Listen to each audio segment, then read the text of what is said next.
Broadcasting from the business capital of the world, this is the Podcast Business News Network. All right, guys, welcome back. And I am joined by a tremendous guest in Julie Gasior. Julie, welcome to the show. Thank you. Thank you very much. I love being here. Well, I love talking to you, and I love, learning about what you do. Now, you're an intuitive life coach. Tell people what an intuitive life coach is, if you don't mind. No problem. So what it is I do is I'm able to connect into people's higher self and get messages. I'm also able to clear limiting beliefs from their subconscious mind. And what that means is we store these limiting beliefs as we grow to keep us safe. And then what happens is as we grow up, they end up keeping us small. And so we want to clear those out so we could reach for the best life, the best part of ourselves. And so what I do is I assist you in clearing your limiting beliefs from your subconscious mind. And I also try to give next steps in between sessions. Okay. Yeah. And then I want to talk to you about that because I was remembering we were talking about that on the last show, and I had a question about that. But before I get there, I want to announce to people that you just got this new website going up, and maybe you can tell us a little bit about that. It's Unlock Your Shine, UNLOCKYOURSHINE.com. Yeah, it's really exciting. I really appreciated Brad Armstrong who put it together. My brother. No, I don't have brother Brad. I don't know. Well, I'm glad he did a good job. He did. Armstrong's got to stick together, you know. Yeah. It just shows what I do. You have access to book a session. I have some testimonials and just about me, so you could check it out. Okay. Which is fun. Awesome. And if people go on there, can they book? Because you would tell me one time about how you'll do like a consultation kind of to see if you guys are a good fit. Tell me about that. And is that where you would book it? Is that where you would go? Yes. So it would be a 15-minute free session to just clear a limiting belief and see if we are compatible to work together. Okay. All right, cool. So everyone go to unlockyourshine.com. Unlock, YOUR, shine.com.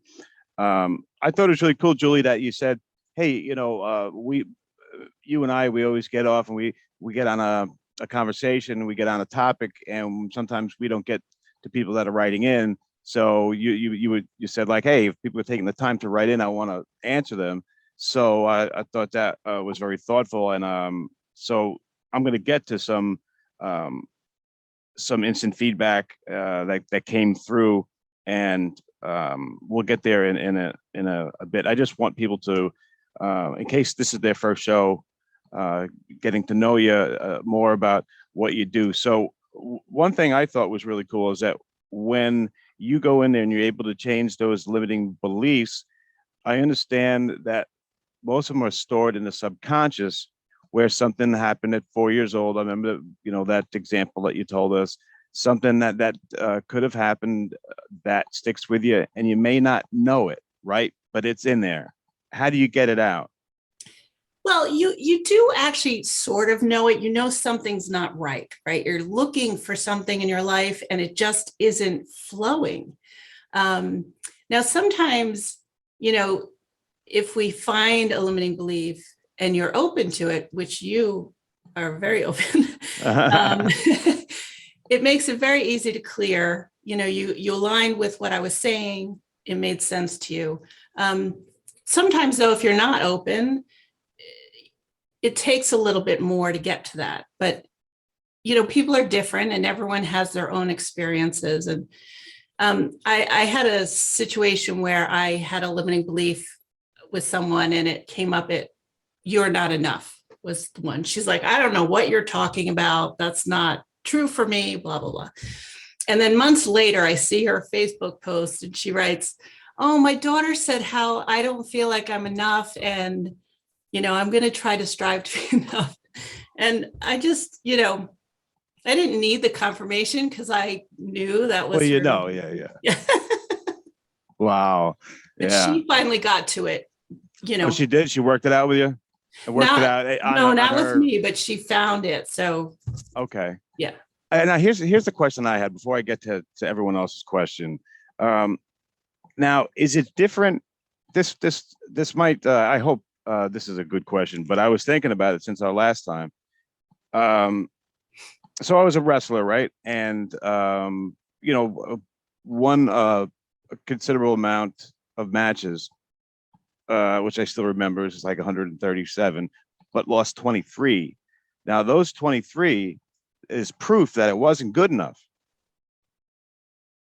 Is competition something like that different in the sense of thinking about your if if it does it affect your self-confidence, because I know those 23 are still in there. Mhm. Well, what happens with competition is what you're doing is you're looking outside of yourself for approval or Yes, affirmation of something outside of yourself. So whenever you're looking outside of yourself for approval, you are going to have this win some, lose some situation. If you look for approval from inside, when you go inside and connect with your own higher self, which we all have the capacity to do, then you don't need to seek that approval outside because you already feel loved and approved of, because you see your own perfection. I see. But how does a kid supposed to draw from that? Is there more that maybe goes into when we put our kids out to compete? Is there a part mentally that we should keep them aware of, like even if you lose, it's not a reflection of you. What do you think of that? Well, I mean, as a parent, you could always say, to set it up that it's not about the winning or losing. It's that you're going to do your best for yourself. Set it up that you're looking to better who you are. And if you bettered yourself in that moment and you lost, you did the best you could. And so there isn't that need to worry about the losing part because you've already stood in it. It could just have been that the other person, I don't know, was stronger that day, or, Right, they right. just had moves that you didn't know about. And now you can learn those moves because you now see, oh, that was really cool. I saw how he did that. I want to learn that, or some other aspect of it to bring it away from the losing and bring it into a learning or a acknowledging your own achievement. I see. Okay. Well, let me go and pepper in some of these questions here that people have come through. I got Beth in Bridgeport wants to ask Julie, can you sense self-doubt immediately once you tap into someone's higher self? But this must have been from last week. Yeah, great, Beth. Yes, yeah, I do.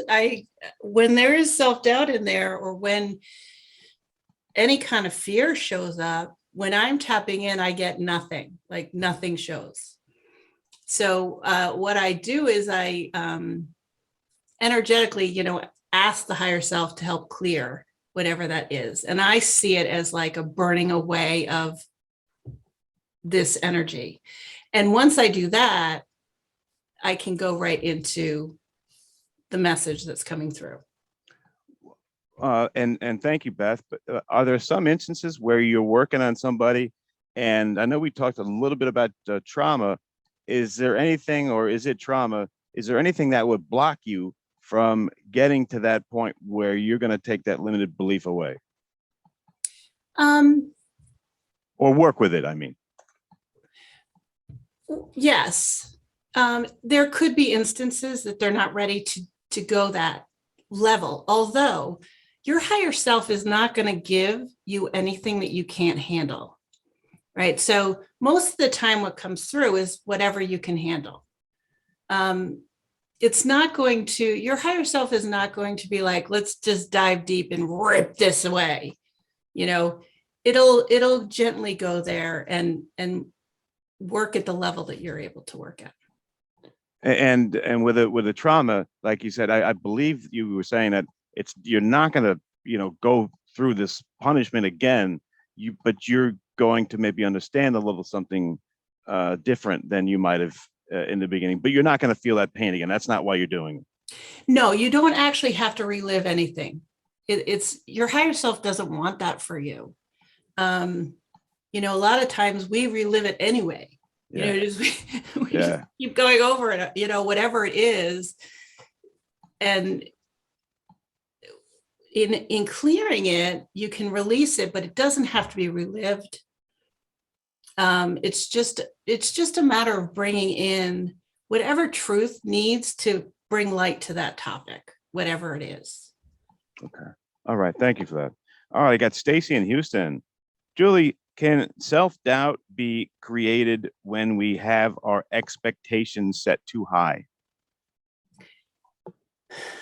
Great question, Stacy. Yes.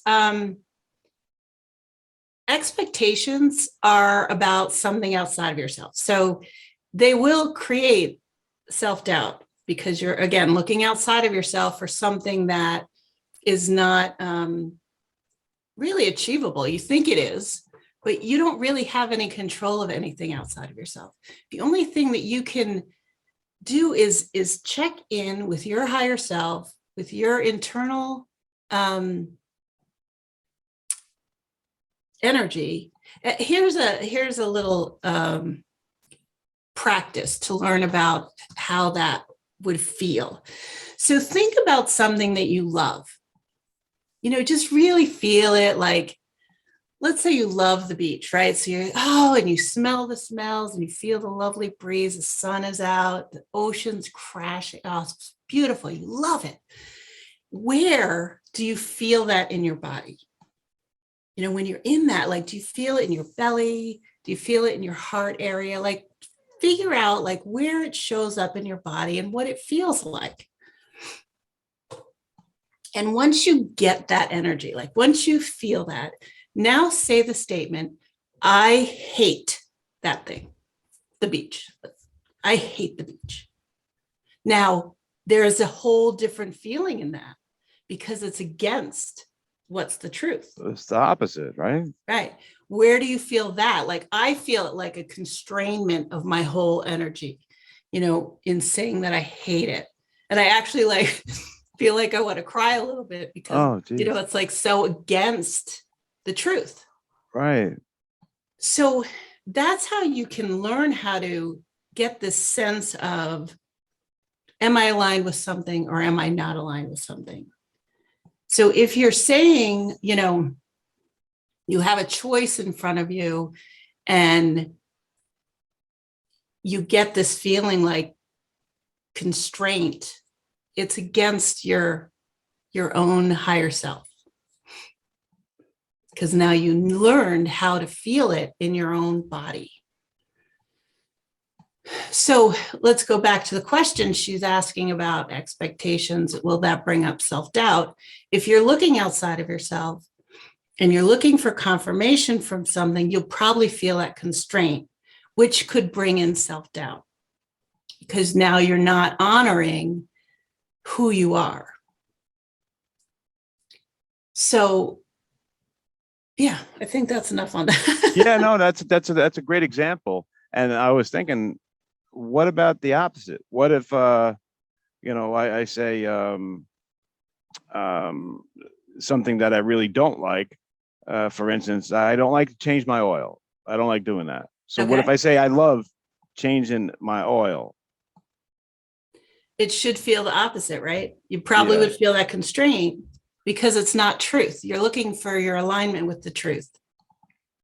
The truth for you. The truth for you might be different than the truth for me. Yeah, it feels like a lie. Right. Right. Yeah. But if I talk about like I love my family and I wouldn't say the words the other way of that, that would make me feel, I believe, a lot worse than I love changing my oil. Right. That's because I really do love my family, right? Right. I understand. Great example. No, I get it.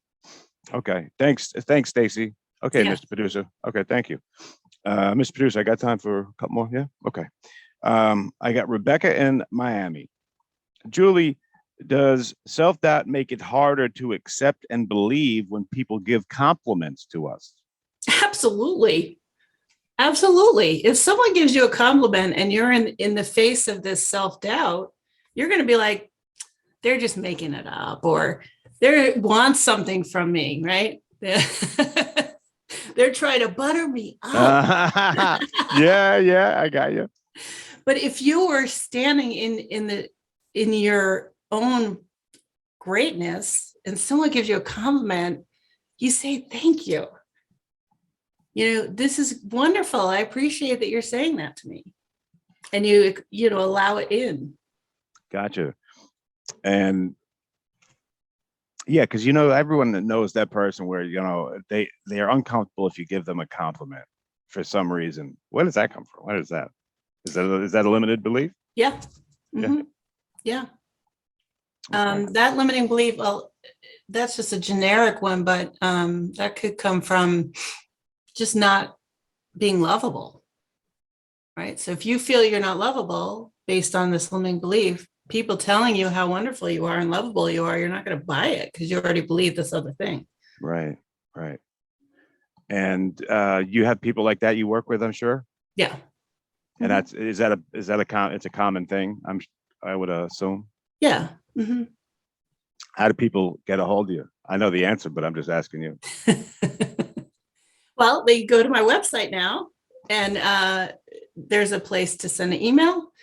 You could book a session, or you can email me at julie@unlockyourshine.com, or my phone number is 609-902-8335. You could call or send a text. Or go to that new awesome website, which my cousin came through for you, Jack Armstrong. Go to unlockyourshine.com. All right, we go there. Okay, let's see. Got a couple more here. I got Tori in New Jersey. Do you consider yourself as being empathic to other people's energy? I tend to be empathic, but that's not where this work is. Tell me. So I do this work because I'm able to connect in, and actually the empathic part gets in the way, because as an empath, what you tend to do is take on people's energy and feel it in your body. So I actually have been working towards just being shown a different way than seeing it and feeling in my body. Because you don't want to take on anyone else's energy. You want to definitely make sure that they stay over there and you're over here. So right. I've actually tried reducing the empathic part so that I could keep the connection stronger. So in this case, what do you have to do so you don't take away with someone else's energy? Do you have to, I heard this, like grounding yourself or something like that? Is that something you do? Well, one of the things I do is if I do feel something come through physically, I ask to be shown in a different way so that it doesn't come through physically. And then after the session, I do almost like a debriefing with my higher self and make sure I clear and disconnect any energies that have attachments to me. Okay, I got you. Mr. Producer, I got time for one more? Yeah? Okay, great. I got Brian in Nashville. Julie, is being too afraid of trusting people because they might hurt us considered a limited belief? Yes. A limiting belief is anything that you feel limited by. So you're not getting into relationships because you're not trusting. And you're not trusting because there's something there that's blocking you from trusting. That's a really great question. So, where is it in your life that you feel like you can't trust And is it that you can't really trust yourself?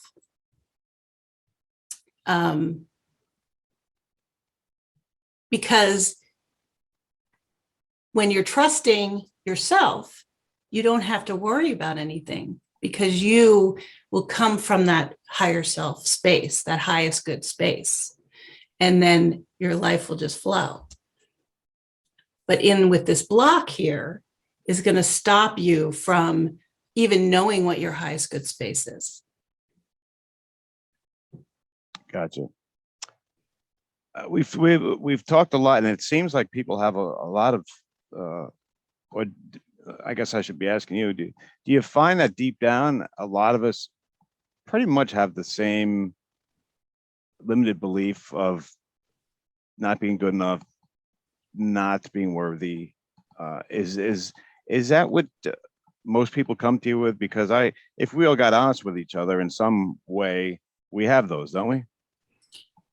I wouldn't say everyone, but a lot of people do. It's more of a societal thing as well, too. So you might find like people in, I don't know, Australia might not have that same thing because their society is a little different than ours. But we, you know, as a society, we come in with these certain beliefs that we start with, and that our parents had and their parents, this generational stuff show up, and it just keeps getting passed down because no one clears it because they don't know any better. I mean, you know, so it's about learning what that is and the individual influences that it has on you. Okay.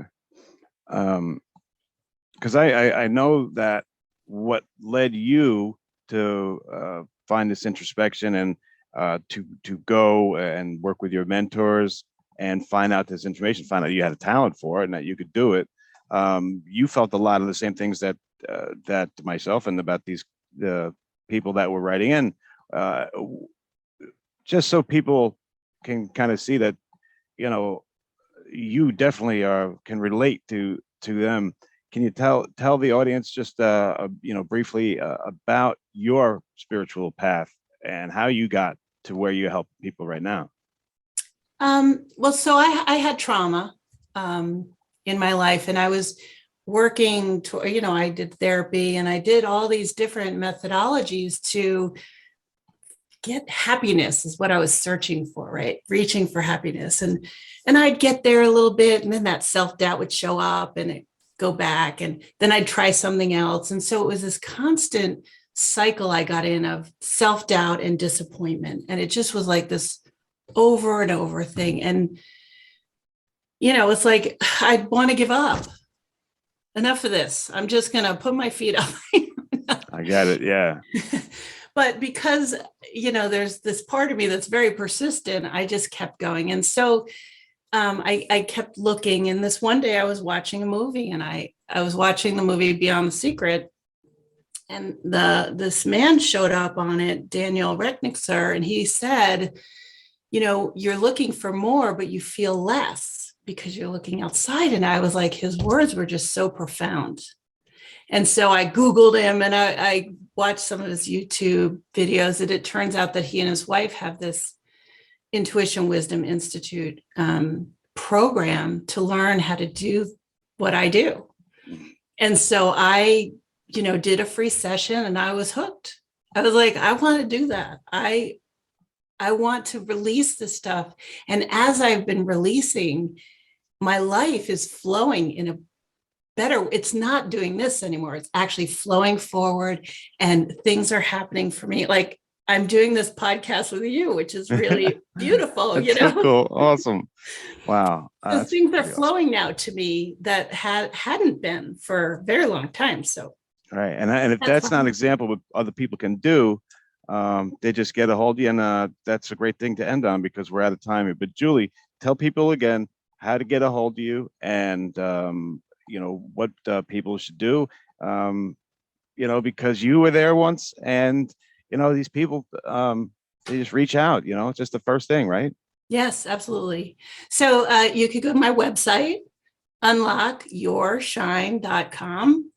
To reach me, you can email me at julie@unlockyourshine.com or call 609-902-8335 and practice working on those feelings of like, I love this, and then trying to say the opposite. So you start feeling that difference, and then you could start utilizing that to guide yourself in a more profound way. Awesome. Julie, thank you so much. And thank you for everyone who wrote in. And can't wait to hear what you have to say next. We'll be right Thanks, back, guys. Casey. Thank you, Julie.